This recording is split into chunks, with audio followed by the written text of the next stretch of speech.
कातिलों को दादा के कातिलों को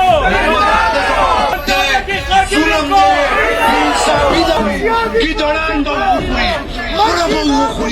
अल्लाह खुशाला कर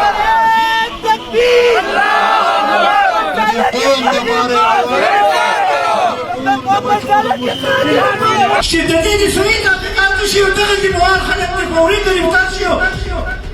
زبردست سزا دی ولا ورشي د پنځه نه کمنه او بیا دي تانه مون خلکو ته حکومتي تور تاسو برام شي چې څوک خبره کوي هغه خلک وایي دا غي باوجود ز خپل بچي وګه پردم او د ریاست ادارې ساتم چې د ریاست ادارې ساتم او هغه ما بچي وجني او قتلې په نشو باندې راوړي او هغه نشي منې کولای ما ته خو داسې ریاست ته ادارو ضرورت نشته او پر قانون خدمت نشي کولای زمانه بچي خدمت نشي کولای دا غي ادارو به ضرورت لري هغه داسې چې ماته ورډیا غونډه او ماته دلته ګرځي مرګ لاله پر ذات ته خدای می د قسم چې د محمد زاده خون راځي ما په خیال چې د 3 منټه بدر دي کنه د دې بولای د زنګدن سخت خباسي هم قانون ته په جماعتونو کې وایي چې په جماعت کې آینده باس په دې جرایم کوي په معاشره باندې خبره وکړي او په دې چرسو افینو په مدکو باندې خبره وکړي نو زماتو تاسو ټول نه دا امید ده چې پوری غاړي هم جماعتونه د مسجد جماعتونه هم آینده د مونږ د دوزخ او د جنت قصې نه کوي زه نور خبرې نه کوم څومره برایان چې دي په ټولو برایانو کې دا نشه چې دا د ټولو برایانو جړ دی او اوس پکې هغه نشې راوتې دي چې هغه یو کس تاسو ته دا وایم چې دا دې په دې مغالطه کې نه پریوزي چې زه به بچ پاتې شم نن موږ عهد وکړو زمونږ پولیس افیسران صاحبان ناست دي موږ ډېر په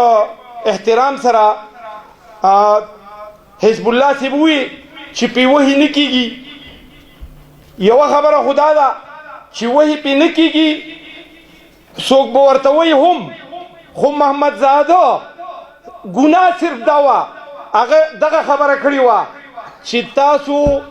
ته د هر شي مرغۍ هم نشي اولتی چې ریاست وغواړي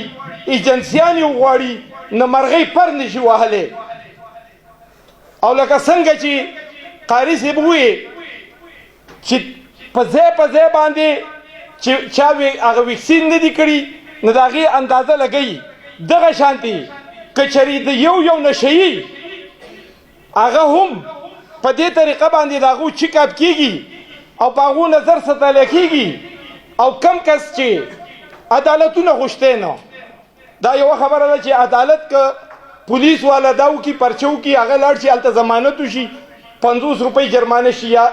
100 روپۍ جرمانه شي زه به دا ووایم چې ریاست په خپله د منشیاتو یو جړ دی حضور علیه السلام فرمایي من مشى مع ظالم مونږ به د ظلم تعریف وګورو د ظلم تعارف سره ظلم ویل کېږي یو څیز د غیر محل یو شی د نامناسب محل کې اخودل دې ته ظلم ویل کېږي عزیزانو مسلمان د نشې د چرچې د قتل و غارت د فساد خپرولو دپاره نه دی د مسلمان بنیادي ذمہداري دا ده چې دی به